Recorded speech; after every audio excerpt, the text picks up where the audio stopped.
So as usual, I was browsing around on Parts Express and I found that they had this new amp by Dayton Audio, the DTA-2.1BT. And this is a cool little amp. So it's a 2.1 channel amp, Bluetooth. The first two channels power the left and right speakers at 50 watts per channel. Then it has an output for a subwoofer, passive subwoofer, so it doesn't have to be amplified. Basically meaning you can take an old speaker with decent bass response and actually use that as a sub, because it does have 180 hertz crossover, meaning that that sub won't get high frequencies, only the sub frequencies. I wish that that was adjustable or maybe somewhere closer to 80 hertz, but what can you do for the price? It was 79 bucks.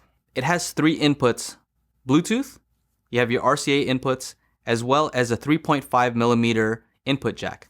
The buttons and dials are real tactile, and for some reason it's really satisfying. It has like a little click sound, so you kind of know where you are. It's really well built, and it also has something that I haven't seen in a while, which is a tone control. So from what I've read, it adjusts sounds from 1 kilohertz and up. So if you have some really bright speakers, you can turn them down a little bit. If you have some speakers that are a little bit dark, you can brighten them up. I am really impressed with this amp. The only thing I would say is Parts Express, Dayton Audio, please make a remote for this on the next version maybe. The reason I say that is if you have 2 speakers plus a sub, you're able to connect that to your TV. If you had a remote, you'd be able to change it from your couch. That's something I would definitely recommend to somebody instead of a soundbar. So I hope you liked this video. If you did, make sure to like and subscribe. If you have any questions, leave them in the comments below. That's it. Take care. Bye-bye.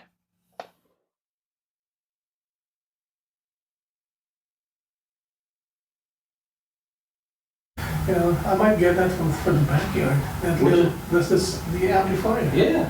And instead of, taking that big ass amplifier in the back, I can do that.